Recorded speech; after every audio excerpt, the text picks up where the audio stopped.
Time तो लगता है रिकनेक्ट करने में आप लोग सबको।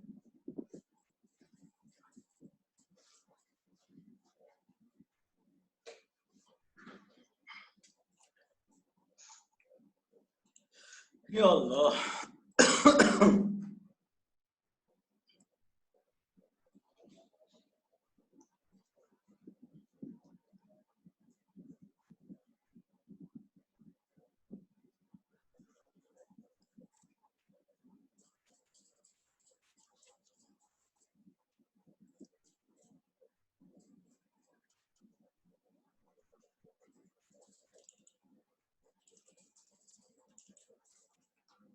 हाँ जी चलें, तो वेर वेर भी अब मैं दोबारा वो ग्रास वाली स्लाइड शेयर कर लेता हूँ।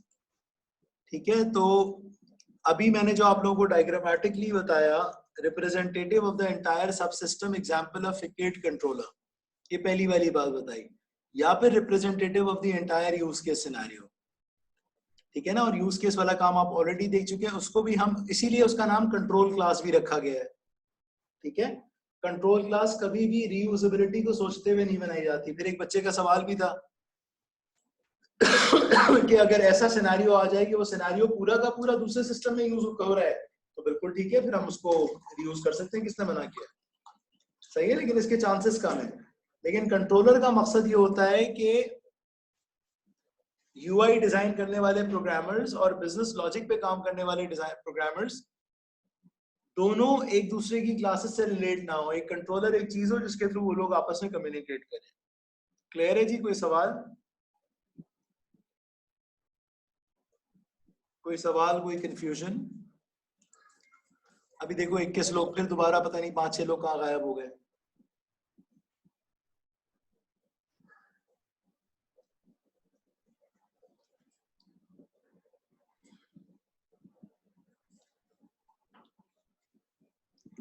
जी हजरात, एनी क्वेश्चंस?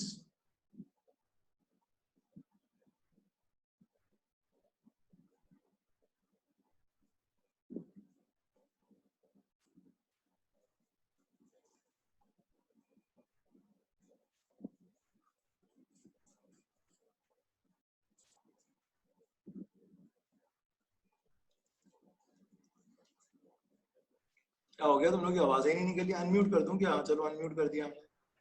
जी बेटा। नहीं सर, क्लियर है सर, क्लियर है।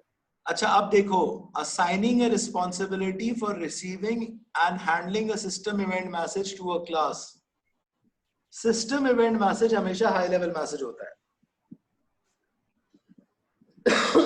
हाई लेवल मैसेज वो जिसके बारे में यूजर को पता होता है।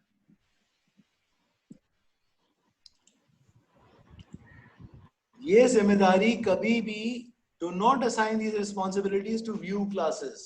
ये जिम्मेदारी किसको नहीं देनी है? व्यू क्लासेस को नहीं देनी है। क्यों नहीं देनी है जिम्मेदारी व्यू क्लासेस को, बताओ? सर यूजर इंटरफेस को नहीं बताना ना कि सर अगर मतलब यूजर इंटरफेस ना होता क्या होगा? तो एनकैप्सुलेशन ब्रेक नहीं होगी। एनकैप्सुलेशन क्यों ब्रेक हो जाएगी बेटा? एनकैप्सुलेशन का तो मतलब है कि क्लास दो हिस्सों में डिवाइड हुई हुई हो, सही है ना, जिसका यूजर इंटरफेस है ना। हाँ, तो और इसका एक स्पेसिफिक डिसएडवांटेज होता है जो आप लोगों को पता होना चाहिए। सॉरी सर, यूजर को जो है वो क्लासेस शो ही नहीं करवाते हैं, तो इसलिए। बेटा वो तो यूजर के पास तो एक ही होगी ना, उससे तो कोई फर्क नहीं पड़ता उसको कि क्या। सर अगर डायरेक्ट हैंडल करें, सर अगर क्लासेस डायरेक्ट हैंडल करते हैं तो फिर कोहेसिवनेस खत्म हो जाएगी। हाँ ये हुई ना बात, कोहेसिवनेस खत्म हो जाएगी। और एक और डिसएडवांटेज भी होगा, वो क्या होगा?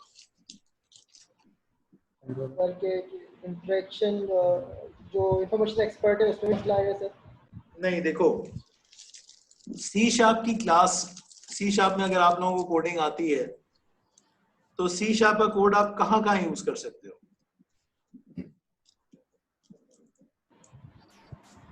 सर मेथड्स बना के रखते हैं, फिर यूटिलाइज करते हैं।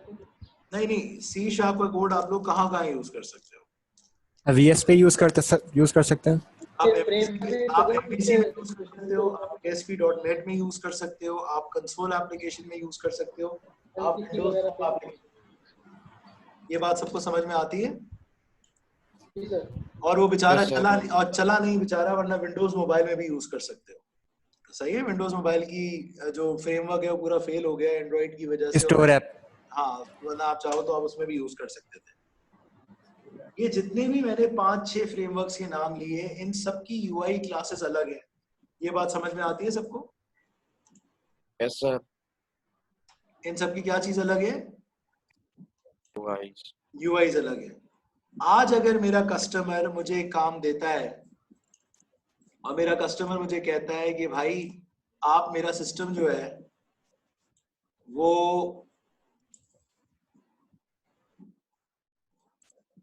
विंडोज फॉर्म एप्लीकेशन पे बना दें, ठीक है, और कल वो मुझे 6 महीने बाद मुझे वो कहता है कि सर आप मेरे पूरे सिस्टम को ASP.NET में कन्वर्ट कर दें। बात आ रही है, समझ में नहीं आ रही है? Yes, sir. तो अगर मैंने यूआई के पीछे कोड लिखा हुआ होगा, सही है, अगर मैंने यूआई के पीछे कोड लिखा हुआ होगा तो उस सिस्टम को कन्वर्ट करने में मेरी जिंदगी अजाब हो जाएगी। क्या हो जाएगी? मेरी जिंदगी अजाब हो जाएगी, ठीक है ना, मुझे दोबारा पूरा कोड बार बार करना पड़ जाएगा। लेकिन अगर मैंने यूआई को सिर्फ इतना काम दिया होगा, क्या काम दिया होगा, कि वो सिर्फ एक क्लास का ऑब्जेक्ट बनाए और मेथड कॉल करे, जो कंसर्न मेथड है उसको कॉल करे, तो फिर ये काम आसानी के साथ हो जाएगा। समझ में आ रही है बात? Yes, sir. तो हम कभी भी यूआई के पीछे लंबा चौड़ा कोड नहीं लिखते, ये अगेंस्ट नेचर है।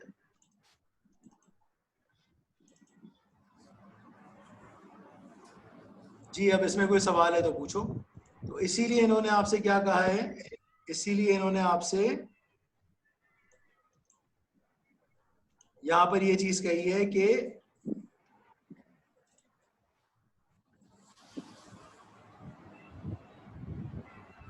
do not assign these responsibilities to view classes. Controller कभी भी यूजर इंटरफेस ऑब्जेक्ट नहीं होता। अब मैं आप लोगों के सर स्लाइड चली गई। किसकी? आपकी लाइट चली गई? स्लाइड चली गई, ग्रीन ग्रीन हो रहा है। अच्छा, फिर शेयर कर देते हैं। मैंने कहा यार अल्लाह लाइट चली गई, क्या हो गया? अब आ रहा है नजर? Yes, sir. Yes sir, yes sir. ठीक है, तो do not assign these responsibilities to view classes. A controller is never a user interface object. तो मैं जब आप लोगों के कोड देखता था ऊट के, तो उसमें सबसे बड़ा मसला ही क्या होता था? उसमें सबसे बड़ा मसला यही होता था कि आप लोगों ने इवेंट के पीछे 20-20 लाइन का कोड लिखा हुआ होता था। हालांकि टेक्निकली क्या होना चाहिए, इवेंट के पीछे 2 लाइन का कोड होना चाहिए, ऑब्जेक्ट बने और मेथड कॉल हो। बात आ रही है समझ में? Yes, sir. तो ये कॉन्सेप्ट आ गया कंट्रोलर का। आइए नेक्स्ट आइए, इसको पढ़ें। इसको 3 बार स्लाइड सब पढ़ेंगे, फिर मुझसे सवाल करें, और वरना फिर मैं आपसे सवाल करता हूं। आराम से 2-3 मिनट तक इसको पढ़ें सही से।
हाँ जी, पढ़ा?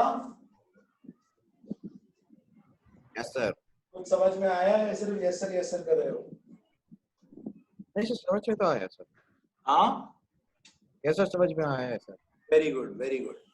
The grass is just common sense. When a system event occurs, the class who has the responsibility of performing a high level function should receive event indicating it should take place. सही है ना? जैसे ही event occur हुआ है, फौरन जो class उसकी responsible है उसको पता चलेगा। कैसे पता चलेगा? उसका मेथड कॉल कर रहा होगा। कौन कॉल कर रहा होगा? यूआई क्लास का इवेंट। कुछ चीज छोड़ के नहीं। Often a subsystem will have one or more controller classes designed to handle certain responsibilities, और controller responsibilities high level होती हैं। High level से मुराद क्या है? कौन ये गुड़ कर रहे हैं?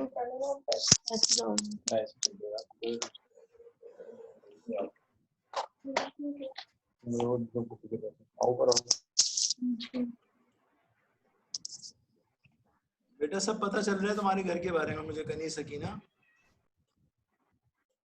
और यहाँ सबको पता चल रहा है।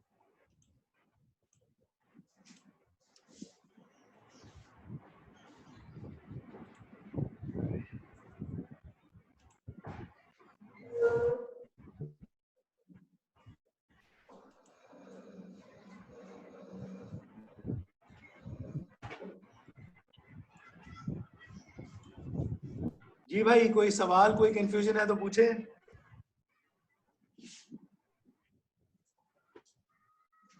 Clear sir. सर ये पूछना है कि जब वन और मोर क्लासेस होंगी कंट्रोलर क्लासेस, तो फिर मेन कंट्रोलर क्लास कौन सी होगी फिर? जरूरी नहीं है कि किसी भी सिस्टम में मेन कंट्रोलर क्लास हो, और चाहो तो पूरे सिस्टम का एक कंट्रोलर अलग से बना लो। एक अच्छी लॉजिक होती है अगर हमारे सिस्टम में कंट्रोलर्स बने हुए हैं, उससे हमारी चीजें आसानी के साथ मैनेज हो जाती हैं। मतलब जरूरी नहीं है कि हम मेन कंट्रोलर क्लास बनाए, हम डिफरेंट कंट्रोलर क्लास बना सकते हैं। डिजाइन के अंदर तो आपके अपने ऊपर है ना। मैं एक चीज को अच्छा डिजाइन कहता हूँ, हो सकता है आप उसको ना कहते हो, आपको लगे कि नहीं यार मुझे ऐसे करना है तो आप ऐसे कर लें। लेकिन जो भी डिपेंड्स ऑन द पर्सन ना, कोई एक आइडियल, हाँ कह सकते हो। लेकिन हम सबकी कोशिश ये होनी चाहिए कि हमारी मैक्सिमम क्लासेस हमारे सिस्टम में हाईली कोहेसिव और लेसली कपल्ड हो। अगर कपलिंग फैक्टर किसी सिस्टम में ज्यादा है तो वो किसी काम का सिस्टम नहीं है। अच्छा, कपलिंग फैक्टर अगर किसी भी सिस्टम में ज्यादा है तो वो किसी काम का नहीं है, उसका कोई फायदा नहीं। इसके अलावा बिल्कुल फर्क हो सकता है, डिफरेंस ऑफ ओपिनियन हो सकते हैं। आप कहो मैं एक मॉड्यूल में एक कंट्रोलर यूज करना चाहती हूँ, मैं कहूँ नहीं यार मैं 3 कंट्रोलर यूज करना चाहता हूँ, तो there can be difference of opinions, बिल्कुल हो सकता है। ओके जी भाई, कोई और सवाल, कोई कंफ्यूजन किसी का? चले आए नेक्स्ट स्लाइड को देखें।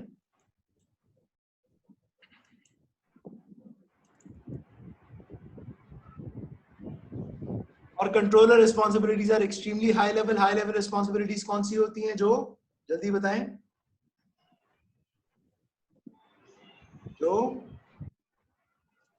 बोलो। System event messages. जो सिस्टम इवेंट मैसेजेस तो कौन से होते हैं? वो जो यूजर को पता हो, जिनके बारे में यूजर को पता हो। हाई लेवल चीजें जो भी होंगी वो यूजर को पता होती हैं, लो लेवल चीजें यूजर को नहीं पता होती। ठीक है, ये अभी हमने थोड़ी देर पहले डिस्कस किया था। क्लियर है? Yes sir.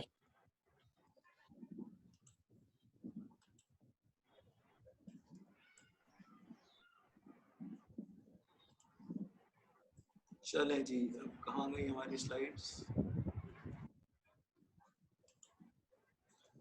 हाँ जी, let's move to the next slide. इसको पढ़ें। यहाँ पर कहाँ बैंक सिस्टम में कंट्रोलर यूज हो रहा है, इसको देखें जरा।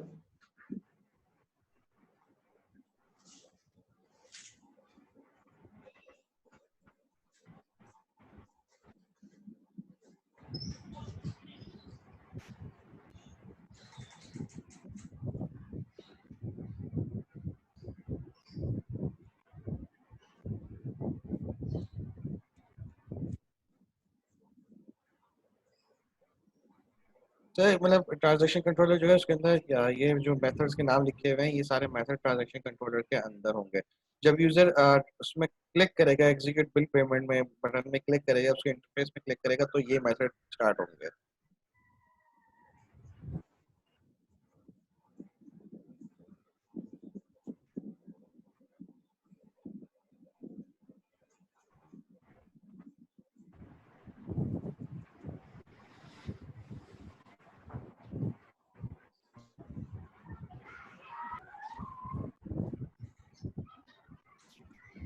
जो बैंक सिस्टम की एग्जांपल है, बैंक सिस्टम में एक कंट्रोलर है जो सारी बैंकिंग ट्रांजैक्शंस को क्या करता है, बोलो, बाकी सारे ट्रांजैक्शंस को हैंडल कर रहा है कंट्रोल कर रहा है। कौन कौन से मेथड है इसके पास? Deposit withdraw deposit, withdrawal, payable और ट्रांसफर। सही है। तो जैसे ही क्या होगा, क्लास रिसीव द इवेंट, तो वो वाले मेथड को वो कॉल कर देगी। कौन कौन सी क्लासेस इसमें इस्तेमाल हो रही होंगी जी? बुशरा, लियाकत, आप बताइए, डिपॉजिट कौन सी क्लास का मेथड होगा? सब चुप रहेंगे, बाकी ये बताएंगी। पता नहीं सर, डिपॉजिट, जिसमें डिपॉजिट हो रहा होगा ना पैसे। अब से इमरान, डिपॉजिट कौन सी क्लास का मेथड होगा? सर मैं यही बता रही हूँ। हाफिज फाइक, डिपॉजिट कौन सी क्लास का मेथड होगा? Transaction controller. Hafiz Faiq, deposit कौन सी क्लास का मेथड होगा? फाइक भाई आवाज आ रही है या सो रहे हो? नहीं, सो नहीं रहा सर, सोऊंगा क्यों? सर मैंने सही बताया है। आदि भाई आप बताइए।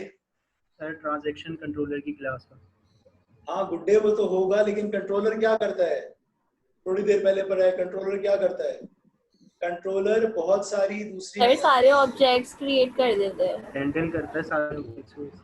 और अकाउंट क्लास के तौर पे काम करता है। मैंने तो जवाब नहीं दिया था, आप ही लोगों ने जवाब दिया था कि ब्रिज के तौर पे काम करता है हाई लेवल क्लासेस और लो लेवल क्लासेस के दरमियान।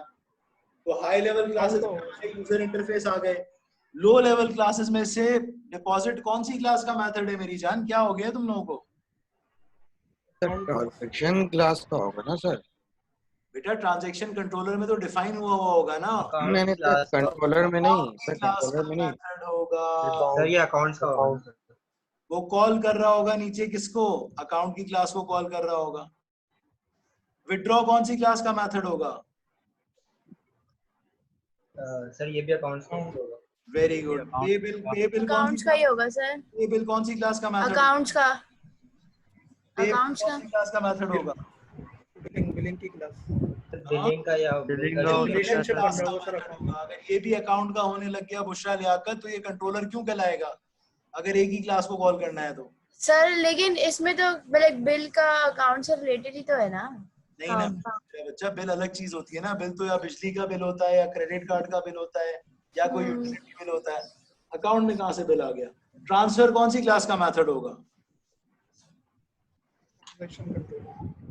अकाउंट का होगा। ट्रांसफर दोबारा अकाउंट का हो सकता है, शायद कोई और क्लास का भी हो सकता है। चलो मैं एक चीज तुम लोगों को बताता हूँ, उसको समझने की कोशिश करो। सर एक और एग्जांपल दे दें तो समझ हाँ मैं दे रहा हूँ। देखो हमारे पास यूआई कुछ इस तरह की है। ये हमारी यूआई है। इस यूआई पे हमारे पास 4 बटन थे, 1 2 3 और 4। इस बटन पे हमारे पास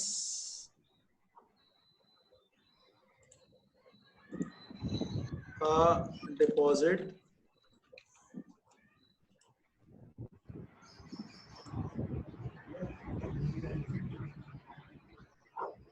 इस बटन पे हमारे पास था विड्रॉ,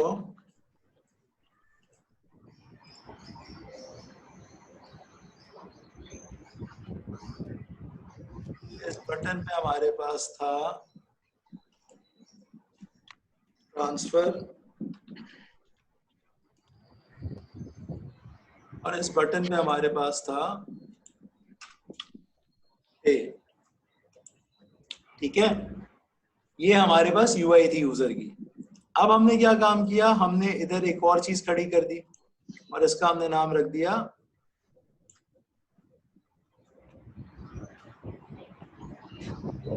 क्या नाम रख दिया हमने इसका? Transaction controller.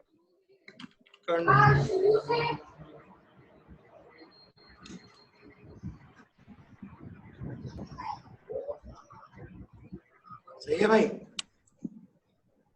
इस ट्रांजैक्शन कंट्रोलर के पीछे हमारे पास यहाँ पर आ गए 4 मेथड्स, विथड्रॉ, डिपॉजिट, हमारे पास ट्रांसफर और हमारे पास आ गया पे बिल।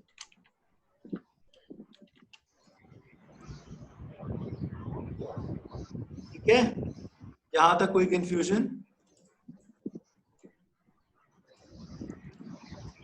No sir. सही है। नीचे हमारे पास आ गई 4 क्लासेस, 3 क्लासेस बना लेते हैं। चलो हम कह देते हैं अकाउंट, एजेंट,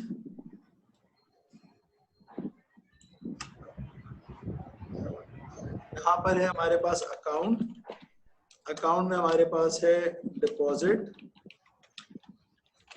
और यहाँ पर है विथड्रॉ।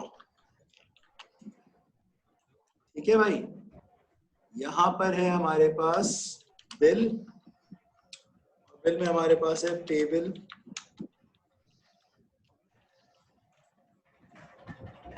और यहाँ पर है हमारे पास एजेंट, कोई भी एजेंट हो सकता है, और यहाँ पर एक मेथड है हमारे पास।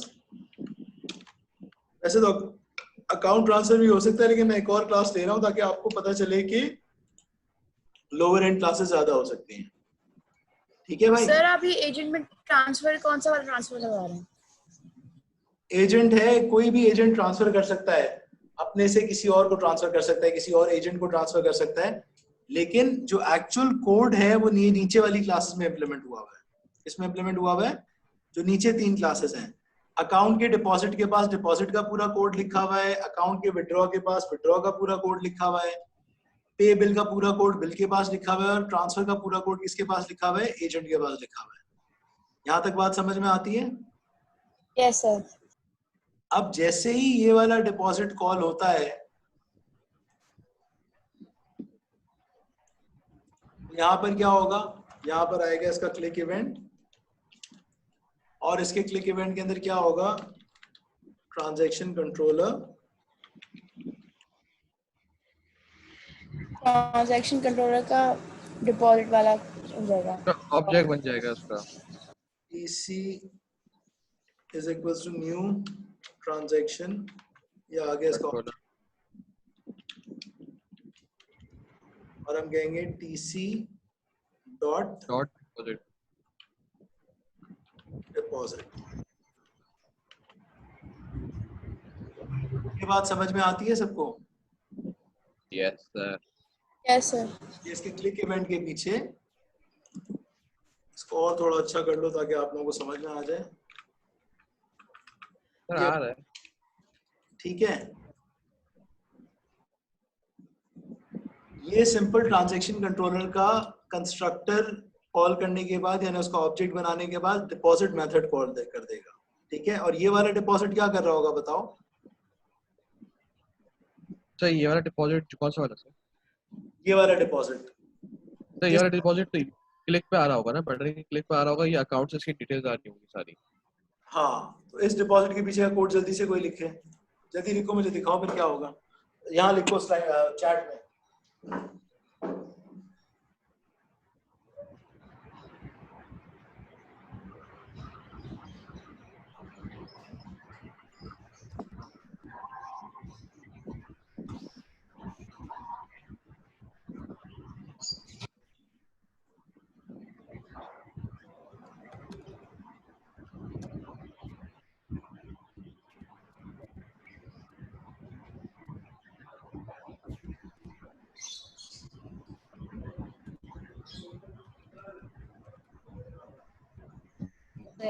तो गलती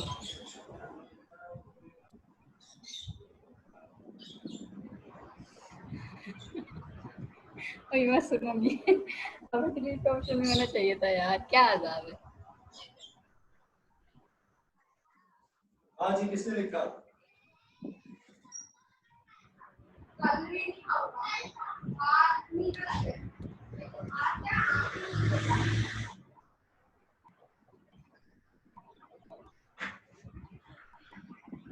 हाँ जी, अकाउंट का क्या करा आपने, account new account AC dot, very good, ठीक है, ये सबने सही लिखा है, हादी ने सही लिखा है। इतना लंबा डिटेल में बैलेंस में जाने की जरूरत नहीं है, मैं सिर्फ एल्सा ने भी सही लिखा है, वेरी गुड, ठीक है। तो ये क्या पास कर रहा है, ये एक पास थ्रू का काम कर रहा है, यानी कंट्रोलर के पास कोई लॉजिक खुद से इंप्लीमेंट नहीं हो रही होगी कोड की। कंट्रोलर क्या काम करेगा, कंट्रोलर सीधा सीधा कंसर्न क्लास को कॉल कर देगा।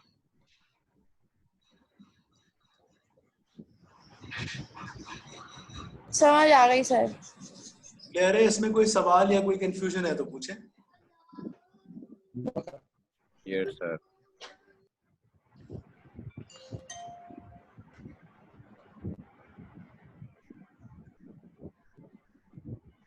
जी भाई, कंट्रोलर का मतलब सिर्फ यही है ना कि वो डायरेक्ट करेगा कि यहाँ पे जाना है आपने बस। बिल्कुल सही है। और डायरेक्ट क्यों करेगा, इसकी वजह भी बता दो तो उसका मतलब है तुम्हें समझ में आ गई। डायरेक्ट इसलिए क्यों करेगा, क्योंकि वहाँ पे कंट्रोलर के पास कोड नहीं लिखा हुआ, दूसरी क्लास में कोड लिखा हुआ है, तो वो कहेगा कि आपको ये काम करना है तो वहाँ जाए ना, यहाँ पे थोड़ी है, मेरे पास थोड़ी है काम। ऐसा काम क्यों करवा रहे हैं हम, डायरेक्ट करने का काम कंट्रोलर को क्यों दिया है, इसकी वजह क्या है? क्योंकि सर लोअर एंड क्लासेस जो है वो यूजर इंटरफेस नहीं होती। Very good, low and classes की डिटेल यूजर इंटरफेस को ना पता चले, यूजर इंटरफेस का वास्ता। अच्छा, ओके। यूजर इंटरफेस, हमारे पास यूजर इंटरफेस कौन सा है, ऊपर जो एक फॉर्म बना हुआ है, उस फॉर्म का ट्रांजैक्शन कंट्रोलर से वास्ता है। और ये तो मैंने एक फॉर्म की मिसाल दी है, हो सकता है ऊपर ऐसे 10 फॉर्म हो। बात आ रही है समझ में? सही सर, सही सर। ठीक, कोई और कंफ्यूजन, किसी और का कोई सवाल? तो ये जो कंट्रोलर मैंने बनाया है, एग्जैक्टली आप समझो आपने आज पहला डिजाइन पैटर्न पढ़ लिया। फैकेट कंट्रोलर यही चीज आपसे कहता है। फैकेट कंट्रोलर क्या कहता है? फैकेट कंट्रोलर कहता है कि सर, हाँ सर जैसे आपने ट्रांजैक्शन कंट्रोलर में चारों मेथड्स कॉल करवाए, अगर अभी आपने बोला था कि हम बटन के क्लिक इवेंट के पीछे 4 लाइन से ज्यादा का कोड ना करें तो बेहतर है, तो ऐसे भी देखें तो सर अलग अलग बटन का अलग अलग क्लिक इवेंट बनेगा, तो ये 4 लाइन का कोड अगर वहां पे अलग अलग बटन के क्लिक इवेंट के पीछे रख दें तो ये तो लिखना पड़ेगा ना बेटा, इसके बगैर कैसे होगा? क्लिक तो बाय डिफॉल्ट जनरेट हुआ है। ट्रांजैक्शन कंट्रोलर मैंने जो 2 लाइन में काम किया हुआ है वो 1 लाइन में हो सकता है। पहले लाइन में ऑब्जेक्ट बनाओ, दूसरे में मेथड कॉल करो, ये तो करना पड़ेगा। फिर क्या फायदा होगा कल को अगर तुम्हें यूजर कहता है कि भाई मेरा व्यू चेंज कर दो। व्यू चेंज से क्या मुराद है? वो कहता है सर मेरी एप्लीकेशन विंडोज फॉर्म एप्लीकेशन में आप मुझे वेब पे कन्वर्ट कर दो। तो आपको सिर्फ अपनी यूआई और ये जो 2 लाइन के मेथड्स हैं ये चेंज करने पड़ेंगे। आप 2 दिन में उसको सिस्टम अपग्रेड करके दे दोगे। लेकिन अगर आपने सारा कोड जो है वो क्लिक इवेंट के पीछे लिखा हुआ होता, सही है, तो अब ASP.NET में जाने में आपकी जिंदगी क्या हो जाएगी बताओ? बिल्कुल सर, आपकी जिंदगी जहन्नम हो जाएगी सर। हाँ, जहन्नम हो जाएगी। आप उसको 1 महीने के अंदर भी अपडेट करके नहीं दे सकते। तो आजकल अल्हम्दुलिल्लाह सॉफ्टवेयर इंजीनियरिंग में कॉन्सेप्ट चल रहा है रिक्वायरमेंट्स रीयूजेबिलिटी का। कोड रीयूजेबिलिटी का कॉन्सेप्ट भी खत्म हो गया, अब लोग बात करने लगे रिक्वायरमेंट्स रीयूजेबिलिटी। ये कुछ ऐसा काम करें कि पूरी की पूरी रिक्वायरमेंट्स क्या होना शुरू हो जाए, वो रीयूज होना शुरू हो जाए। आ रही है बात समझ में? जो बात है सर। जी, और कोई कंफ्यूजन है या कोई सवाल है तो पूछें।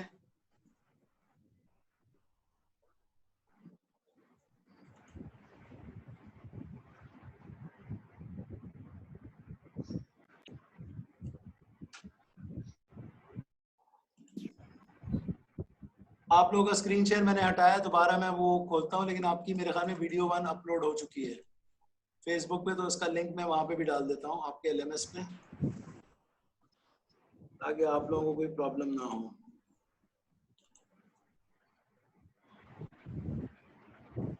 सर कंट्रोलर का तो ये भी फायदा होता है ना कि सर यूजर जो है वो लोअर एंड क्लासेस ना देख पाए। जाहिर बात है ना बेटा, और क्या फायदा होता है? यही फायदा होता है, मतलब आपकी सिक्योरिटी मेंटेन रहती है। बिल्कुल सिक्योरिटी मेंटेन रहती है। प्रोग्रामर्स भी आपस में एक दूसरे से वो नहीं कर पाते। लोअर एंड प्रोग्रामर्स अलग होते हैं, ऊपर वाले अलग होते हैं। बीच वाला एक बंदा होता है जो कंट्रोलर बना के देता है, जो दोनों से कम्युनिकेट कर रहा होता है। वरना वो आपस में लड़ रहे होते हैं, मुझे ये वाला फैसिलिटी दे दो, मुझे ये वाली फैसिलिटी दे दो, तो ये वाली सारी चीजें सेट हो जाती हैं अगर हम कंट्रोलर्स बनाते हैं।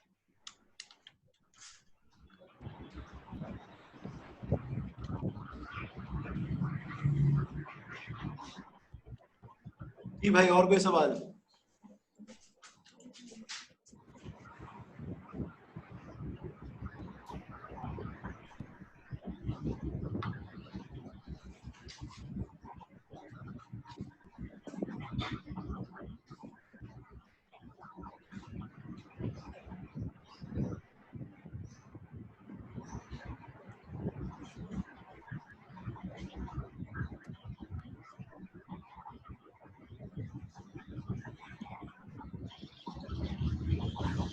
हम आपका वो स्लाइड्स खत्म करें जल्दी से, ठीक है? तो अब देखें, this class would have methods such as deposit, withdraw, payable, transfer. It makes sense that this class receive the event generated when the teller clicks the execute bill payment on the user interface. तो उसको ये message किया और वो नीचे corresponding bill की class को call कर लेगा। अब ये बात आप सबको समझ में आ गई है? कोई सवाल इसमें है तो पूछें। तो सर क्लियर सर। चले जी, आइए नेक्स्ट आइए। हाँ, इसको पढ़ें।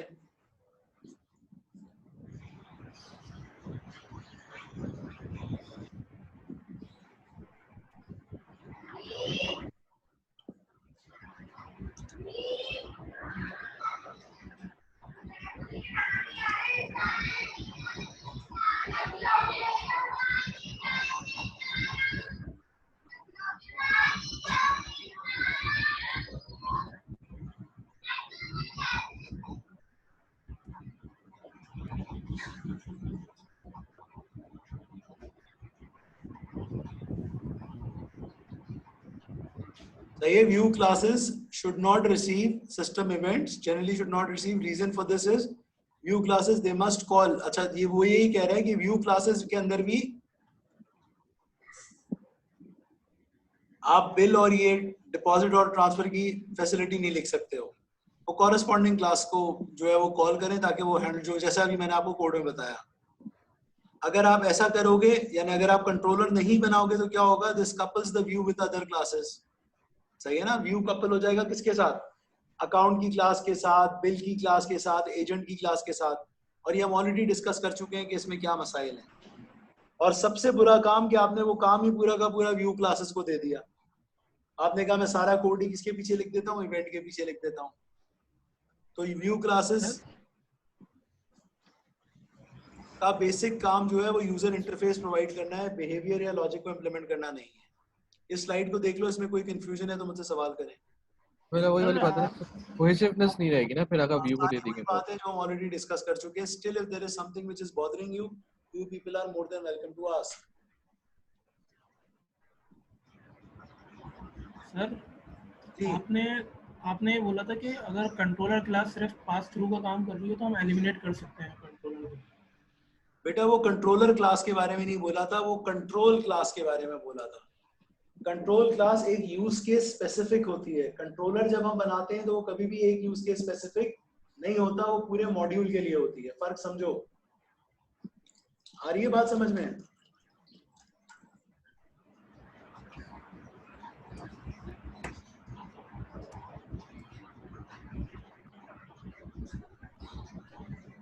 सही है, आप बिल्कुल सही कह रहे हो। पास थ्रू क्लासेस का जो काम कर रही होती थी कंट्रोल, ऐसी कंट्रोल क्लासेस जो सिर्फ पास थ्रू कर रही होती थी, यानी बाउंड्री से डेटा उठा के एंटिटी तक पहुंचा रही होती थी, उनको हम कहते थे कि हम एलिमिनेट कर सकते हैं। लेकिन यहाँ पर हम कंट्रोलर की बात कर रहे हैं और कंट्रोलर का रोल क्या है? वो एक यूज केस के लिए नहीं है, वो पूरे मॉड्यूल के लिए। और एक मॉड्यूल में 6, 8, 10 यूज केसेस भी आ सकते हैं। आ रही है बात समझ में?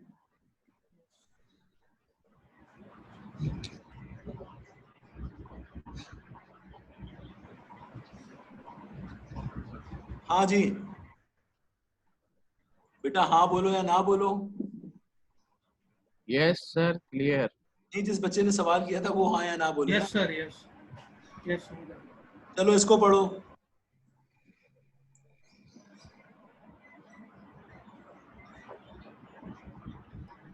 कपलिंग को हम अवॉइड नहीं कर सकते। अगर हम कहें कि हमें बिल्कुल 0% कपलिंग चाहिए तो ये पॉसिबल ही नहीं है। सही है ना। हमारा सिस्टम क्या होगा, आइसोलेटेड होगा, उसमें सिर्फ स्टैटिक क्लासेस होंगी, वो आपस में कम्युनिकेट ही नहीं कर सकेंगी। अगर क्लासेस कम्युनिकेट नहीं करेंगी तो हमारा सॉफ्टवेयर कम्युनिकेट नहीं कर पाएगा। हाँ, रिड्यूसिंग कपलिंग एक ऐसी चीज है जिसका हमें ख्याल रखना चाहिए, और स्पेसिफिक काइंड्स ऑफ कपलिंग हमें अवॉइड करनी चाहिए। स्पेशली हमें कभी भी ऐसा नहीं करना चाहिए कि एक पैकेज किसे कहते हैं,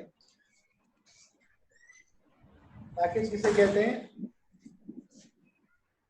बोलो। लाइब्रेरी क्लास पैकेज या नेम स्पेस किसे कहते हैं बेटा? ऑब्जेक्ट। हाँ,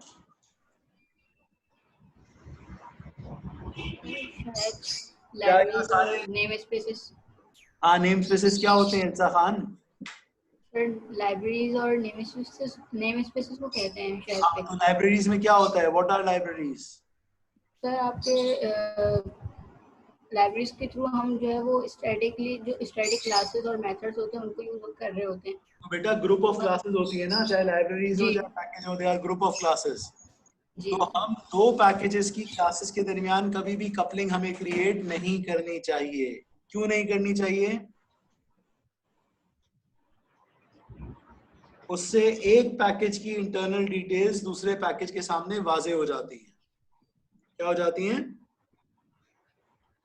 वाज़ेह हो जाती है। हाँ, एक पैकेज और दूसरे पैकेज को इंटरनल डिटेल्स का पता चल जाता है। तो अगर हमें पैकेज टू पैकेज कम्युनिकेशन करानी हो तो हम क्या करेंगे फिर? इंटरफेस। Very good. कौन था ये? जवाब किसने दिया इंटरफेस का? हाँ, तो ये बात सबको पता है जो सामा ने बताई है। पैकेज टू पैकेज कम्युनिकेशन के लिए हम ऑब्जेक्ट ओरिएंटेड प्रोग्रामिंग में इंटरफेसेस यूज करते हैं। क्या यूज करते हैं? इंटरफेसेस यूज करते हैं। जी पढ़े स्लाइड, कोई कंफ्यूजन है तो पूछें।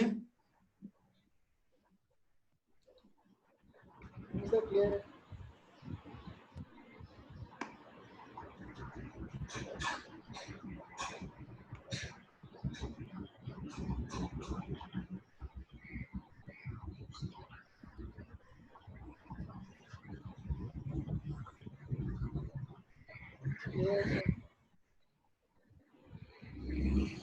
इसका ये लास्ट पॉइंट समझा दें कि लिखा हुआ ना two classes internal to two different modules वो वी आर बिजनेस राइट।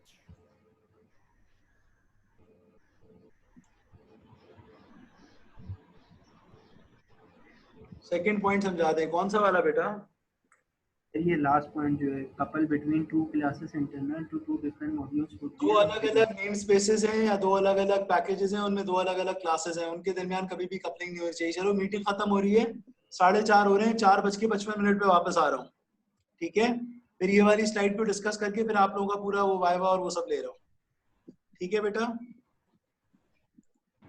कब वापस आएंगे आप? 4:45, 15 मिनट का ब्रेक ले रहा हूँ क्योंकि 10 मिनट शुरू में वेस्ट हो गए थे। Okay sir. आप लोग भी 15 मिनट का ब्रेक लें, रोटी शोटी खा लें। Thank you sir.